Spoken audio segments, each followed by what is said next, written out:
Hi everybody, this is Donnaleigh and we're going to take a little walk through a magical land of wee folk with the Victorian Fairy Tarot. There is a lot of pleasure in the pictures that are in this deck. They're really stunning. It's different than some tarot decks, so it may take a little getting used to. So let's talk about what it consists of. And when you open it up, it has that, I guess it's meant to be the container of the deck if you want, but I usually don't use it. It's wonderful that it comes with this incredible book. It's not just a little white book, you've got an entire book here. When you read this book, it is like entering another world. It is so gorgeously written. I felt like I was reading a fairy novel. At the beginning, it talks about fairies in general. You want to know, can fairies fly? Are they always very small? That sort of thing. So you can get to know what the fairy folk are like. And it talks about the structure of the deck. This is really important because the structure of this deck is unique. So I'm just going to show you this one page here, really important. The major Arcana cards, many of them have changed their names. What we've got here is the Fool is still called the Fool, the Magician is the Conjurer, the High Priestess is the Seeress, Empress and Emperor are still the same, but then we've got the Hierophant as the Vicar, Lovers are the Fairy Bride. There's a lot of changes. Strength is 8 and Justice is 11, but Strength is now called Fortitude and Justice is the Magistrate. Many other changes too. The Devil is called the Goblin Market. The Tower is the Burning Oak. So it may take a little bit of getting used to with all the new names. And here's something very important in the minor Arcana. This is different. Okay, so you've got Wands are now the Spring Court, and each has a season. Cups are summer. Pentacles are autumn, and swords are winter. So we'll show you how that all comes into play, but that is something that I had to keep referring back to as I was getting familiar with the deck. Another thing is that the language of flowers is something that's incorporated into the cards. So when you read about different cards, you will see that there are different flowers featured within different ones. It'll mention it when it's describing the cards. If you want to know more about the flowers in the deck, in the back there is a glossary all about the language of flowers for all different kinds of flowers, bluebells and blackthorns and primrose, of what they may mean if you find them in your cards. We've got one card readings. I love, they call it a fleeting glimpse of fairy, and a seasonal spread that you can enjoy, different types of spreads that you can try with these so let's cards. Take a look first at the seasons. Sometimes aces and decks show just a hand coming out of the clouds. For this particular deck, the aces all have just like a quick plant or something. This is the winter, is just the icicle. Spring is blossoms. Summer is lily on a pond. And autumn is the apples. And then after that, you're going to see a lot of fairy folk in all of the cards. The card stock is probably the only thing that I wish was just a little bit thicker. It's not terribly thin. I mean, it will stand up to some shuffling, but I'm noticing that the cards in most publishers, they seem to be going a little thinner these days. I'd love to see these. A real sturdy deck. The font is pretty small at the bottom. So each of the minors, it's written out. 2 of spring, 3 of spring, see the numbers actually spelled out. And in the majors, they all have Roman numerals at the bottom, but they still are identified by number in the name of it. So this is the Magician. Isn't he wonderful? The Conjurer.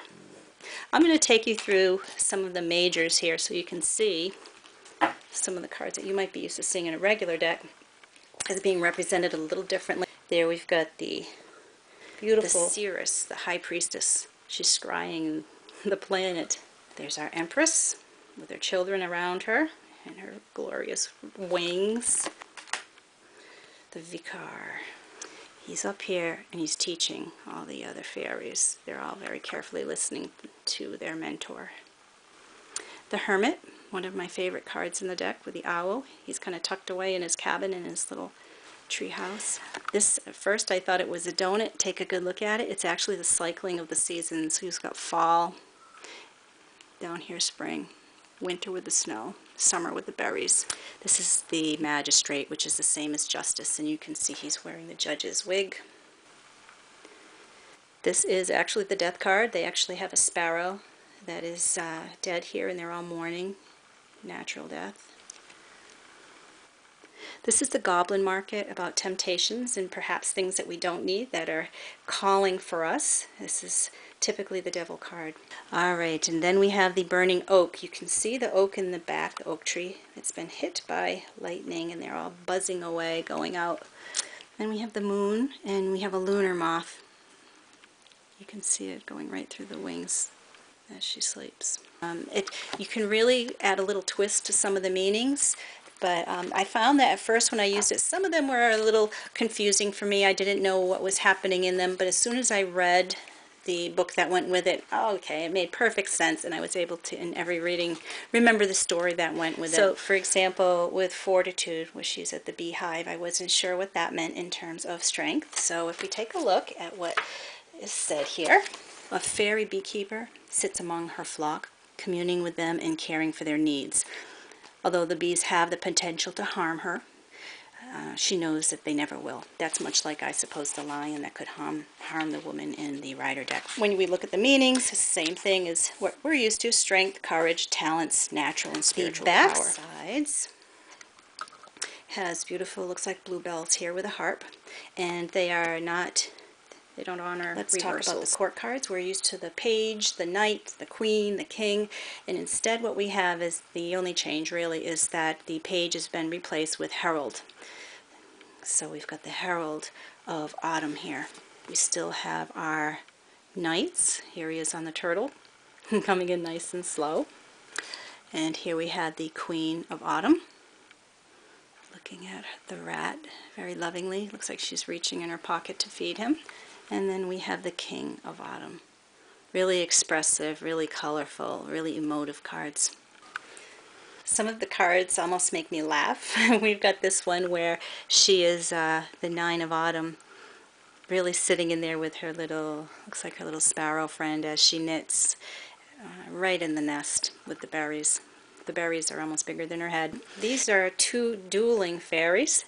If you see, they've got their guns ready to go, and they're ready to take some paces, being watched by the ravens up ahead, or actually those, I believe, are vultures. Even funnier. They're getting ready to get their winnings at the loser.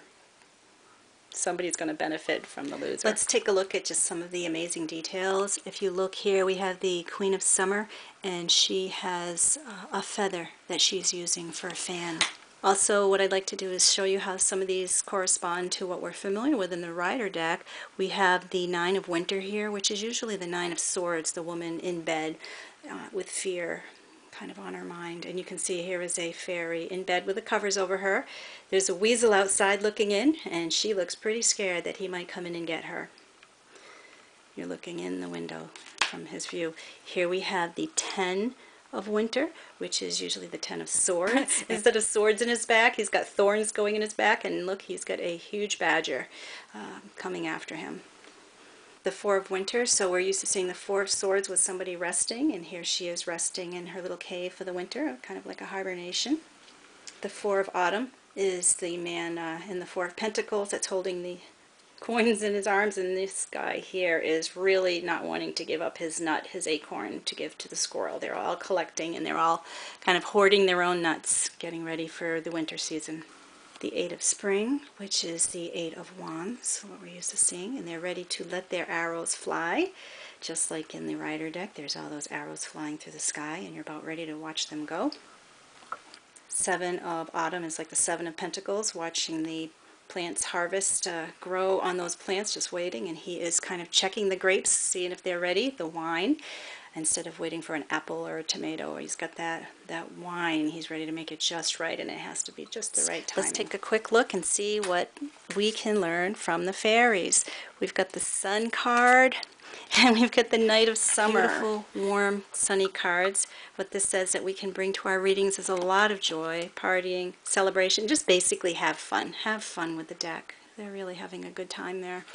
And if we look at the Knight of Summer, that looks like the one that we saw with our the wild rose. And if we look at what the book said, if we remember, that has to do with this knight is dispatched by the court to do battle on behalf of amor, of love, for he is the champion of love's righteous causes.